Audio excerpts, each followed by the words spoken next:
Welcome to VD91 news. Himayat Nagar లో కొత్త branch ప్రారంభించిన కరాచీ బేకర్స్. కరాచీ బేకరీ తన నూతన శాఖను హిమాయత్ నగర్ లో ప్రారంభించింది. ఈ బ్రాంచ్ ను MD విజయ్, హరీష్ మరియు వారి కుటుంబ సభ్యులు కలిసి ప్రారంభించారు. నగర ఆహార ప్రియులకు రుచికరమైన స్వీట్స్, బేకరీ ఐటమ్స్ స్వచ్ఛతతో అందిస్తున్నట్లు నిర్వాహకులు తెలిపారు. ప్రత్యేకంగా 30 నిమిషాల ముందుగా ఆర్డర్ ఇస్తే కూడా తాజాగా తయారు చేసి అందిస్తామని పేర్కొన్నారు. ప్రారంభోత్సవం సందర్భంగా వివిధ రకాల స్వీట్స్, బేకరీ ఐటమ్స్ ను ప్రదర్శించారు. కొత్త బ్రాంచ్ తో కస్టమర్లకు మరింత సౌకర్యం కలుగుతుందని నిర్వాహకులు తెలిపారు.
మన కరాచీ బేకరీ ఇప్పుడు వచ్చేసి హిమాయత్ నగర్ లో రీసెంట్ లో స్టార్ట్ అయింది 12th ఏప్రిల్.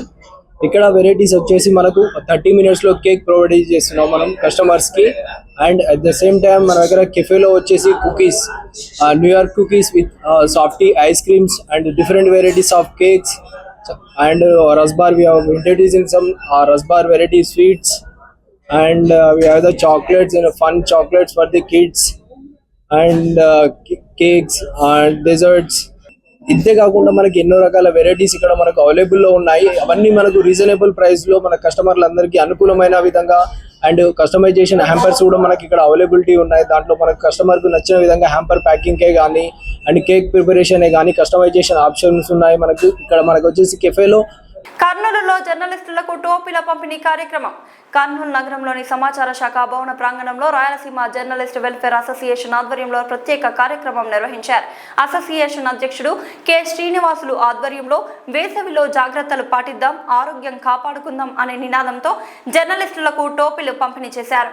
ఈ కార్యక్రమానికి సమాచార శాఖ డిప్యూటీ డైరెక్టర్ K. జయమ్మ, సెట్కార్ CEO doctor K. Venugopal, APJF రాష్ట్ర ఉపాధ్యక్షుడు డాక్టర్ K. హరినాథ్ రెడ్డి తదితరులు హాజరయ్యారు. అతిథులు మాట్లాడుతూ సమాజంలో ప్రతిక్షణం సమాచారాన్ని సేకరించి ప్రజలకు అందించడంలో జర్నలిస్టుల పాత్ర కీలకమని అన్నారు. వేసవి తాపం నుంచి రక్షణ పొందేందుకు ఈ విధమైన కార్యక్రమాలు అవసరమని అభిప్రాయపడ్డారు. ఈ కార్యక్రమంలో పలువురు జర్నలిస్టులు, అసోసియేషన్ నాయకులు పాల్గొన్నారు.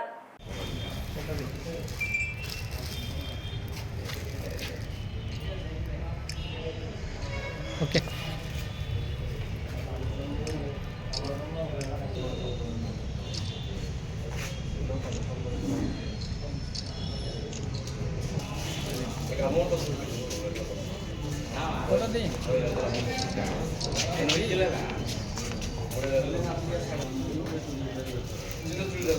ఓకే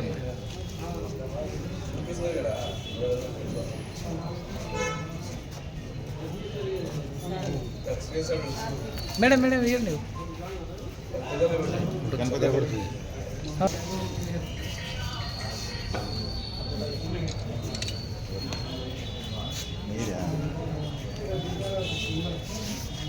ఓకే చల్ ఫోటో కాదులే వీడియోనే.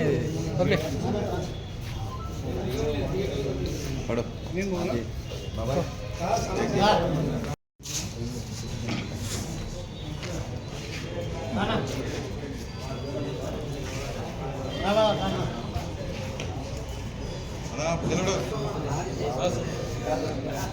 Okay sir.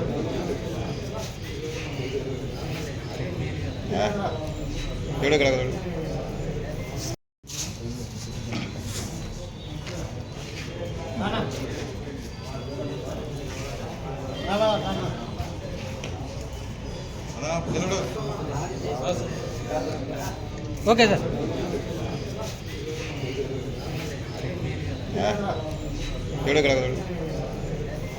అందరికీ నమస్కారం. ఈరోజు రాయలసీమ జర్నలిస్ట్ వెల్ఫేర్ అసోసియేషన్ తరఫున మెడికవర్ హాస్పిటల్స్ సౌజన్యంతో మరి విలేకరులందరికీ కూడా ఈ క్యాప్స్ డిస్ట్రిబ్యూషన్ అనేటువంటి ఒక మంచి కార్యక్రమాన్ని ప్రారంభించినందుకు రాయలసీమ జర్నలిస్ట్ వెల్ఫేర్ అసోసియేషన్లో ఉన్నటువంటి మెంబర్స్కు అలాగే మెడికవర్ హాస్పిటల్స్ సిబ్బందికి హృదయపూర్వకంగా ధన్యవాదాలు తెలియజేస్తున్నా. ముఖ్యంగా విలేకరులు నార్త్ ఈస్ట్ వెస్ట్ సౌత్ అంటే భూమి నలుదిక్కుల మరియు అందరికీ నమస్కారం. ఈరోజు రాయలసీమ జర్నలిస్ట్ వెల్ఫేర్ అసోసియేషన్ తరఫున మెడికవర్ హాస్పిటల్స్ సౌజన్యంతో మరి విలేకరులందరికీ కూడా ఈ క్యాప్స్ డిస్ట్రిబ్యూషన్ అనేటువంటి ఒక మంచి కార్యక్రమాన్ని ప్రారంభించినందుకు రాయలసీమ జర్నలిస్ట్ వెల్ఫేర్ అసోసియేషన్లో ఉన్నటువంటి మెంబర్స్కు అలాగే మెడికవర్ హాస్పిటల్స్ సిబ్బందికి హృదయపూర్వకంగా ధన్యవాదాలు తెలియజేస్తున్నా. ముఖ్యంగా విలేకరులు నార్త్ ఈస్ట్ వెస్ట్ సౌత్ అంటే భూమి నలుదిక్కుల మరియు ప్రైవేట్ బస్సుల పరుగులు. వికారాబాద్ డిపో నుంచి ప్రైవేట్ బస్సులు మరియు ప్రభుత్వ బస్సులు కలిపి మొత్తం 20 బస్సులు బయటకు వెళ్లినట్లు డిపో మేనేజర్ నమ్రత తెలిపారు. ఇందులో 4 ప్రైవేట్ బస్సులు 16 ప్రభుత్వ బస్సులు ఉన్నట్లు వివరించారు. ఈ నేపథ్యంలో ప్రభుత్వ బస్సులకు నష్టం కలిగిస్తే చట్టపరమైన చర్యలు తీసుకుంటామని జిల్లా ఎస్పీ హెచ్చరించారు. ఇక ఆర్టీసీ సిబ్బంది మాత్రం తమ డిమాండ్లు నెరవేరే వరకు శాంతియుతంగా నిరసన కొనసాగిస్తామని స్పష్టం చేశారు. పరిస్థితిని అధికారులు గమనిస్తున్నట్లు సమాచారం.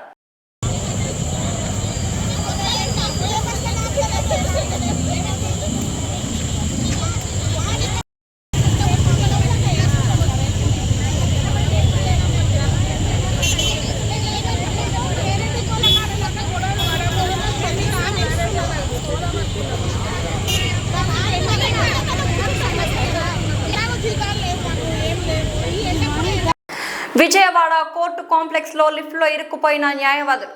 విజయవాడ కోర్టు కాంప్లెక్స్ లో ఘటన చోటు చేసుకుంది. 7 అంతస్తుల భవనంలో లిఫ్ట్ లో 6 న్యాయవాదులు ఇరుక్కుపోయారు. సుమారు 40 నిమిషాల పాటు గాలి సరైన రీతిలో అందక వారు తీవ్ర ఇబ్బందులు ఎదుర్కొన్నారు. దీంతో కోర్టు ప్రాంగణంలో ఒక్కసారిగా ఆందోళన వాతావరణం నెలకొంది. సమాచారం అందుకున్న అధికారులు వెంటనే సహాయక చర్యలు చేపట్టారు. లిఫ్టును తెరిచి న్యాయవాదులను సురక్షితంగా బయటకు తీసుకువచ్చినట్లు సమాచారం. ఈ ఘటనపై భద్రతా వ్యవస్థపై ప్రశ్నలు వ్యక్తమవుతున్నాయి. కోర్టు కాంప్లెక్స్ లో లిఫ్ట్ నిర్వహణపై అధికారులు సమీక్ష చేపట్టే అవకాశం ఉంది.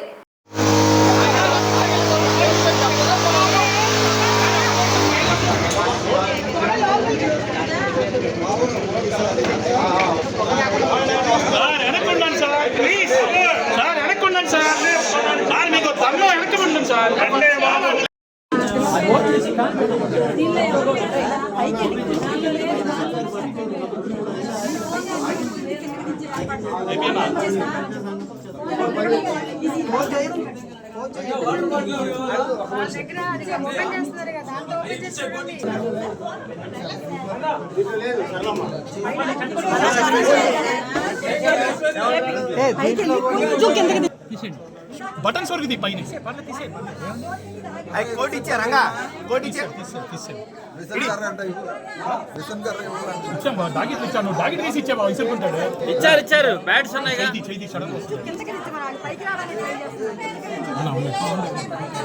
ఓకే ఇక్కడే ఉంటా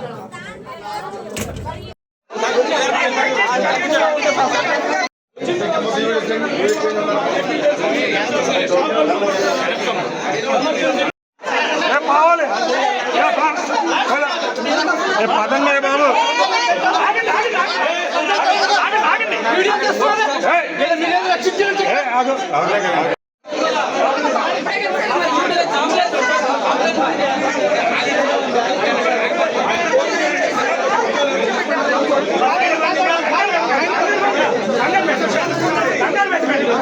వెనక్కి జరిగితే గాలి వస్తుంది మీరు వెనక్కి జరిగట్లా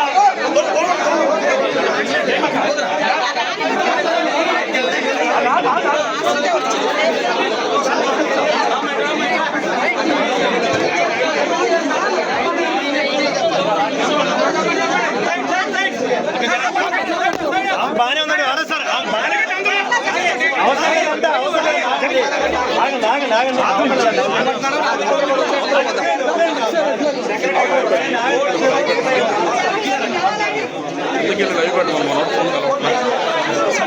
ఒక చేరిరా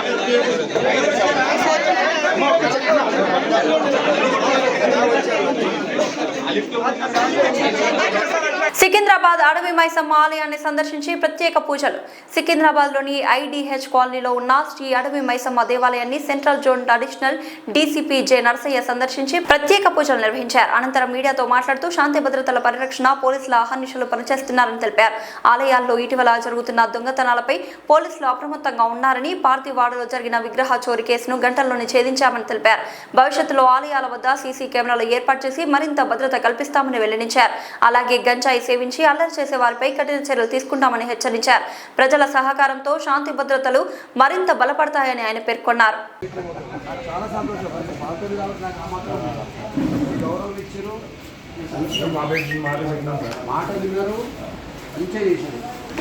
సీసీ కెమెరాలు పెడతాను మాట ఇచ్చాను మేడం. చాలా సంతోషం ఉంది. ఆ రోజు వాడు అంతా ఏం చేస్తారు అన్నట్టు బాగా కోఆపరేట్ చేసేది. మీ యూత్ అంతా బాగా కోఆపరేట్ చేసింది కదా, చాలా చేసింది. ఇంట్లో ఉన్నారు బస్తీ అంటే ఏం చేస్తారంటే పక్కా చేస్తారు.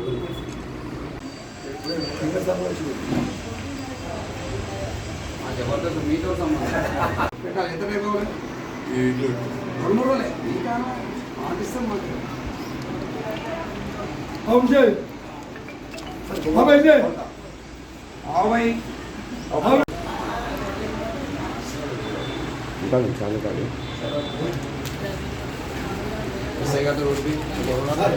చాలా సహకరించారు ఈ బస్తీ వాళ్ళు కూడా. స్పెషల్ ఇక్కడ మన బస్తీ వాళ్ళు ఐడియా కాలనీ వాళ్ళు కానీ ఇక్కడ లోకల్ లీడర్స్ కానీ దాన్ని ఎలాంటి ఒక రకమైన లేకుండా బాగా సహకరించారు. అందుకే ప్రజలందరికీ ధన్యవాదాలు. కమిటీ పోలీసింగ్ అనేది ఇక్కడ నిరూపించబడ్డది. సార్ ఎస్ఐ స్థాయి నుంచి మీరు ఇదే గాంధీనగర్ పిఎస్లో చేసుకుంటూ వస్తున్నారు కానీ సార్ అప్పటికి ఇప్పటికీ ఈ ప్రాంతానికి సంబంధించిన డెవలప్మెంట్ విషయంలో కానీ పీస్ కమిటీ మెంబర్లో కానీ ఎటువంటి మీరు గమనిస్తారు? ఎస్ఐగా 98లో ఇక్కడ పనిచేశాను. బట్ అప్పటి పరిస్థితిలో చాలా తేడా వచ్చింది. చాలా చైతన్యవంతులయ్యారు. ఈ బస్తీలో చాలామంది పిల్లలు చదువుకుంటున్నారు. ఇంతకుముందు కొన్ని అలవాట్లు అటువంటివి లేవు.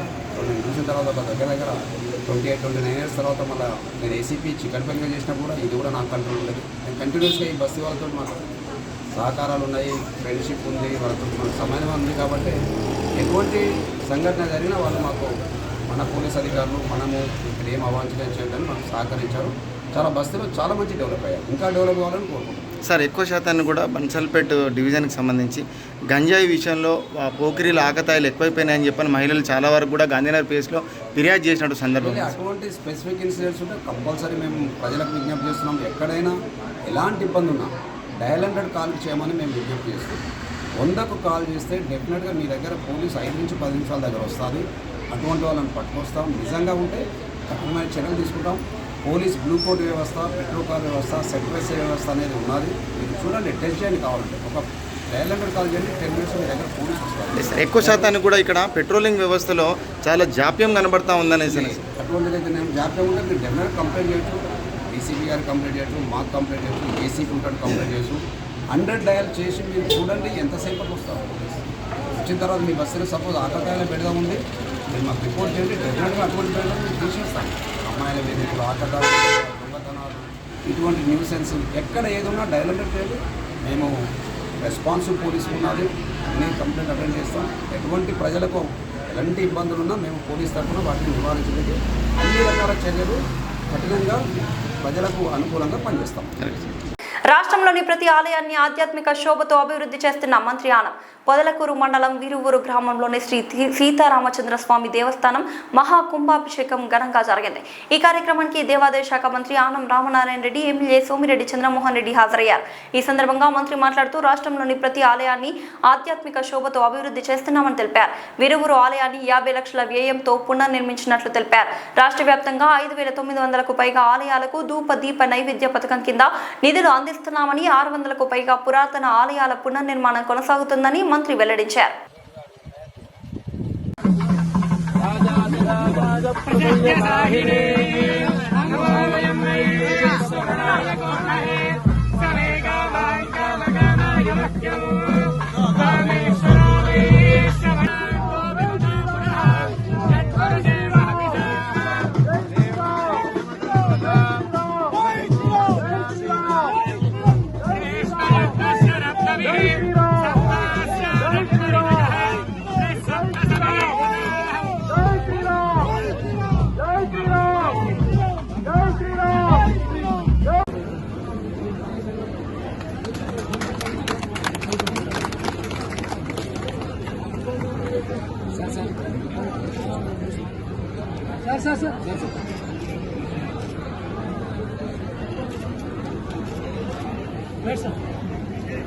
ఒక ఆలయం 3 రకాల ఆలయాల్ని నిర్ణయించాం.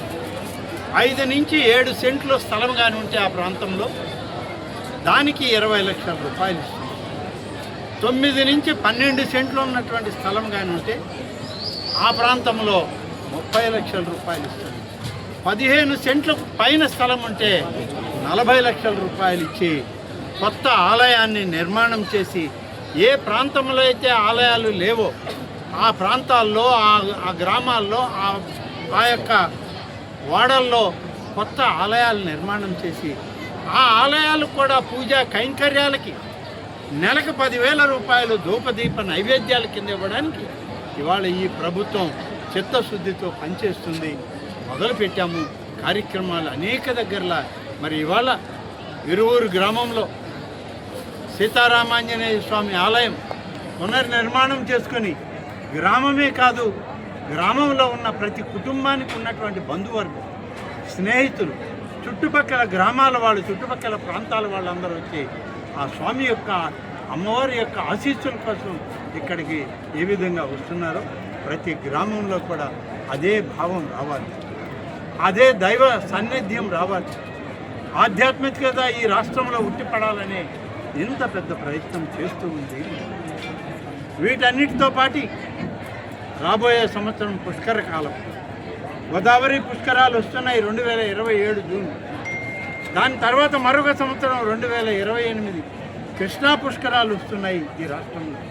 ఒక రాష్ట్రంలో 2 జీవనదుల్లో పుష్కరాలు రావడం అనేటువంటిది అత్యంత అరుదైనటువంటి సన్నివేశం. అటువంటిది మన అదృష్టం ఆంధ్రప్రదేశ్లో ఉన్న. కాళేశ్వరం ప్రాజెక్టుపై మొత్తం సిబిఐ విచారణకు demand BJP MP Raghunandan Rao. BJP MP Raghunandan Rao Kaleshwaram ప్రాజెక్టుపై పూర్తిస్థాయి సిబిఐ విచారణ జరపాలని డిమాండ్ చేశారు. సీఎం రేవంత్ రెడ్డి వెంటనే కేంద్ర హోంమంత్రికి లేఖ రాయాలని ఆయన సూచించారు. కాళేశ్వరం ప్రాజెక్టు డిపిఆర్ నుంచి ఇప్పటి వరకు మొత్తం వ్యవహారంపై విచారణ అవసరమని, కేవలం 3 బ్యారేజీలపై మాత్రమే విచారణ సరిపోదని తెలిపారు. కాంగ్రెస్, బీఆర్ఎస్ కలిసి డూప్ ఫైటింగ్ చేస్తున్నాయని ఆరోపించారు. గతంలో అవినీతి డబ్బు బయటకు తీస్తామని ఇచ్చిన హామీలు ఇప్పుడు అమలు కావడం లేదని విమర్శించారు. అలాగే అదే కంపెనీకి మరోసారి ప్రాజెక్టు కాంట్రాక్టులు ఇవ్వడంపైన ప్రశ్నలు లేవనెత్తారు. కేసీఆర్ కుటుంబంపై చర్యలు ఎందుకు తీసుకోలేదని రఘునందన్ రావు ప్రశ్నిస్తూ పూర్తిస్థాయి విచారణతోనే నిజాలు బయటపడతాయని పేర్కొన్నారు. కాంగ్రెస్ పార్టీ తెలంగాణ రాష్ట్రంలో అధికారంలోకి రావడానికి ఆ రోజు పిసిసి ప్రెసిడెంట్గా ఉన్నటువంటి ప్రస్తుత రాష్ట్ర ముఖ్యమంత్రి గారు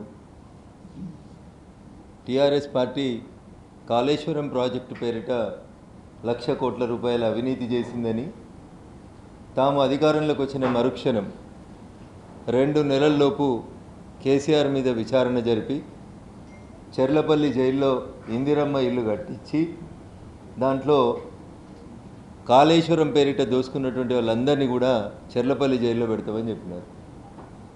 తన మాటల్ని తెలంగాణ సమాజం విశ్వసిస్తుందో లేదో అని భయపడి సాక్షాత్తు వాళ్ళ నాయకుడు, ప్రస్తుత leader of opposition Rahul Gandhi గారిని తీసుకొని మేడిగడ్డ దగ్గరికి వచ్చి తెలంగాణలో మేము అధికారంలోకి వస్తే చంద్రశేఖరరావు అతని కుటుంబం చేసినటువంటి అవినీతి 1,00,000 కోట్ల రూపాయల అవినీతి పైసలు కక్కిస్తామని, తెలంగాణ సమాజానికి మెరుగైనటువంటి పరిపాలన అందిస్తామని చెప్పి మాటిచ్చింది. అధికారంలోకి వచ్చి దాదాపు 2.5 సంవత్సరాలు పూర్తిగా వస్తూ ఉంది. అధికారంలోకి రాగానే ఇది తన పరిధిలోకి రాదని, తాను విచారణ చేయడానికి శక్తి సరిపోదని గ్రహించి వెంటనే సిబిఐకి ఉత్తరం రాయాల్సినటువంటి రాష్ట్ర ముఖ్యమంత్రి రేవంత్ రెడ్డి గారు మీనమేషాలు లెక్కించి ఢిల్లీ అధిష్టానం పెద్దల సూచనతోటి కాంగ్రెస్ హైకమాండ్కి చంద్రశేఖరరావుకి మధ్యలో ఉన్న సత్సంబంధాలను దృష్టిలో పెట్టుకొని కేసుని తాత్సారం ఎట్లా చేయాలి, కాళేశ్వరం ప్రాజెక్టులో విచారణ ఆలస్యం జరగాలంటే ఏం చేయాలని బాగా చర్చించి న్యాయ నిపుణుల సూచనల మేరకు, చంద్రశేఖరరావు కుటుంబంతో ఉన్నటువంటి ఒప్పందం మేరకు ఒక రిటైర్డ్ జడ్జ్ పీసీ ఘోష్ పేరిట ఒక కమిషన్ను వేసి 2 సంవత్సరాల పాటు కాలయాపన చేసింది కాంగ్రెస్ పార్టీ, కాంగ్రెస్ ప్రభుత్వం, తెలంగాణ రాష్ట్ర ముఖ్యమంత్రి రేవంత్ రెడ్డి గారు. 2 సంవత్సరాల తర్వాత ఒక సుప్రీంకోర్టు రిటైర్డ్ న్యాయమూర్తి ఇచ్చినటువంటి నివేదిక తప్పుల తడకగా ఉందని, నోటీసులు ఇవ్వాల్సిన వాళ్ళందరికీ నోటీసులు ఇవ్వలేదని, కాబట్టి పీసీ ఘోష్ కమిషన్ నివేదిక మీద ఎలాంటి విచారణ జరపొద్దని రాష్ట్ర సర్వోన్నత న్యాయస్థానం ఈరోజు తీర్పిస్తే అటు కాంగ్రెస్ ఇటు టీఆర్ఎస్ 2 కూడా దొంగ నాటకాలు ఆడుతూ ఉన్నాయి తప్ప వాస్తవాన్ని ప్రజల ముందు ఉంచడం లేదు. 2 రోజుల క్రితం కరీంనగర్ జిల్లాకి మాజీ ముఖ్యమంత్రి చంద్రశేఖరరావు గారు, మేడిగడ్డకి ప్రస్తుత ముఖ్యమంత్రి రేవంత్ రెడ్డి పోయి మ్యాచ్ ఫిక్సింగ్ చేసుకొని బాహుబలి సినిమా షూటింగ్లో ప్రభాస్ గారు కొండలని పాకిన రీతిలో ఒక డూప్ ఫైటింగ్ చేసుకొని నేను తిట్టినట్టు చేస్తా, నువ్వు కొట్టినట్టు చేయని ఒక నాటకం ఆడిరు తప్ప ఇంకొకటి లేదు. 100% పూర్తి స్థాయిలో ఆధారాలతోటి వీరి మధ్యలో ఉన్నటువంటి సంబంధాల పట్ల మాకు ప్రాథమికంగా సమాచారం అందిన తర్వాత మాత్రమే నేను ఈ విషయాన్ని మాట్లాడుతూ ఉన్నాను. ఏం జరిగింది అసలు? కాళేశ్వరం వెనకాల ఏం జరిగింది? చంద్రశేఖరరావు గారి మానస పుత్రిక అయినటువంటి కాళేశ్వరం ప్రాజెక్టు పేరిట కేసీఆర్ గారు 1,00,000 కోట్ల రూపాయల. ఇది ఇవాళ బులెటిన్ అప్డేట్. మరొక బులెటిన్ మళ్ళీ కలుద్దాం. అంతవరకు సెలవు.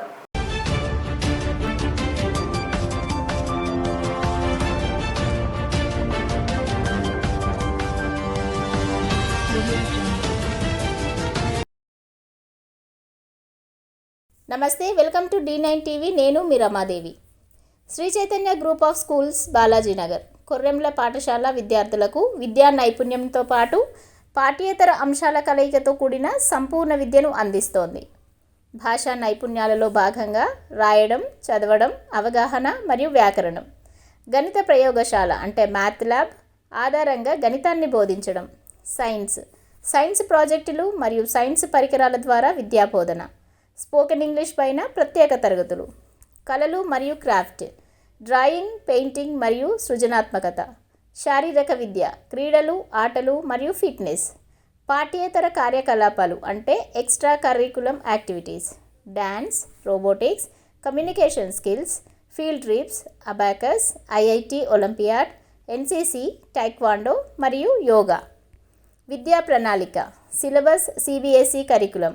శ్రీ చైతన్య పాఠశాల విద్యార్థుల మేధోపరమైన, శారీరక మరియు వ్యక్తిత్వ వికాసంపై దృష్టి సారిస్తూ సంపూర్ణ విద్యను అందించడమే లక్ష్యంగా అడ్మిషన్లు జరుగుచున్నవి. క్వాలిటీ మరియు స్కిల్ బేస్డ్ ఎడ్యుకేషన్ గురించి సంప్రదించాల్సిన నెంబర్లు 6305605061 మరియు 9000414233.